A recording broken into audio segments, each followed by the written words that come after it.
So we're going to talk a little bit about a thing I call the knife high ready position. If we are a handgun fighter, boxer, or Brazilian jiu-jitsu practitioner, we are already familiar with the terms high ready, peekaboo defense, or lay and pray. In knife fighting, we have a similarity once we are in our action phase. We call it the knife high ready position. During lesson 4, we noticed that as we avoid an attack, we found it necessary to move our knife hand from the guard position and into a ready position similar to a high ready. This centralized position is necessary when we do not know where the initial attack is going or when there is a feint that will precede the attack. So again, when we do our initial movement, it's nice if you can leave the knife here and immediately go towards where he's going to attack. But since you don't really know where he's going to attack, what you want to do is you want to bring your hands up to the central location to where you're more ready to cover everything. Again, especially when you know you're going this way, so you know you're going to be using an area 1 defense.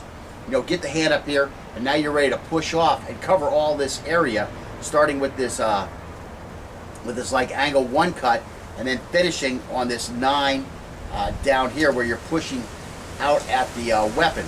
So it's kind of the same techniques that you would use for a zone 1 and a zone 4 defense, but you bring them together where the 4 winds up covering the low.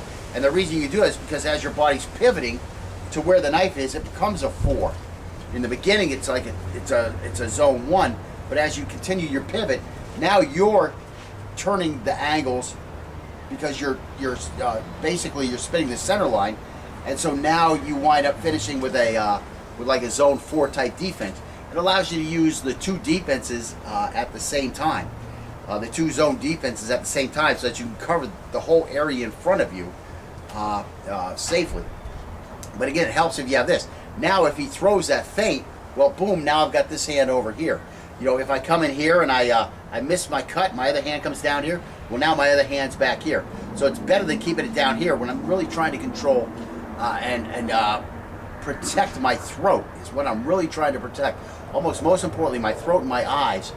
In a knife fight are what I really have to protect, because although it's very hard to actually cut the eyeball, if you were to get stabbed there, that would be a problem.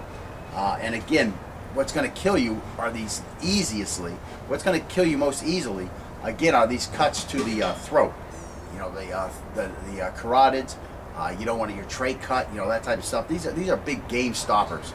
So again, having your hands here is great. Now from the high ready, we can perform any angle or any area defense, and from there, combinations of attacks should be made with the succeeding angle, of course, beginning from where the preceding angle ended. In cases where our succeeding movement won't begin from where the preceding movement ended, then the knife should be brought back to the guard. So in other words, let's say I come in with an angle 1 and then an 8 thrust. Okay, so now I'm not too sure exactly where I'm going to go. Or let's say I am sure where I'm going to go. I'm going to start moving around this guy. Well, because right now I'm not interacting with this guy and I'm actually just involved in movement, the blade should come back here. Now I'm going to throw those angle 3 thrusts in the back of him. And again, when I come up to the throat, I don't want to finish that angle 3 thrust, come back here, and then come to the throat as I roll that blade. No, I want to throw this one here, bring the knife up here where it's going to be protecting crucial areas for me, and it's also going to be posted in a nice spot to where I can slash his throat. So everything doesn't start and end right here, okay? This is a chamber that we use when we're not actually in the fight, okay? So again, if we're still in need of immediately making another angle or area defense, then the knife will probably need to be brought back to a more centralized knife high ready. However, if we do not have an immediate need to bring our knife back into play, the knife should be held in the guarded position next to our hip, where now we're protecting the knife from an attack coming in and defanging the snake on us.